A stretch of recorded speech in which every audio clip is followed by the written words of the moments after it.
天氣咁乾燥，椰子煲雞湯就啱晒啦。材料就係咁簡單啦。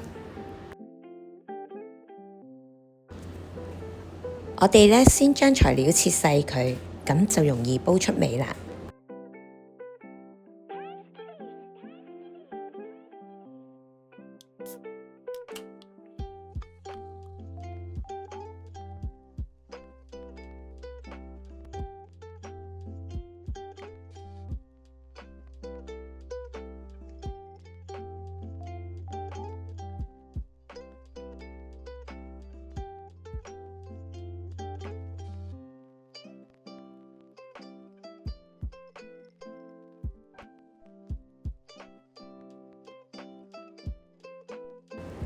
打開咗椰子之後，保留水分，將椰肉攞出嚟，因為呢一陣間呢煲湯時候，我哋都需要用返嘅。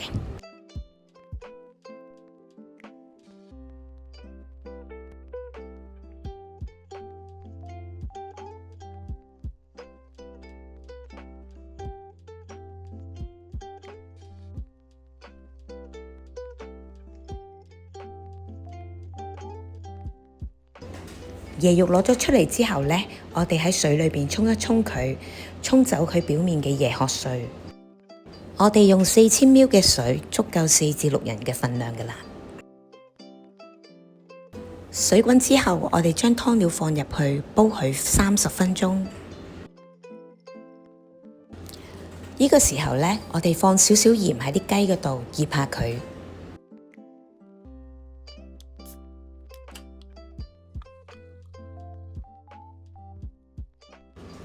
煲到30分鐘之後呢，我哋放入椰子水，等湯再滾起呢，我哋可以放入雞。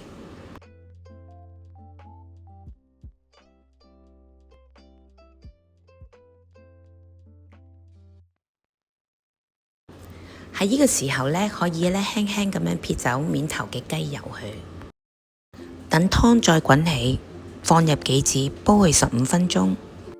熱辣辣嘅椰子雞湯咁就完成啦。我唔客氣啦，多謝大家收睇，希望大家喜歡啦，歡迎訂閱同埋 like 我嘅頻道，多謝。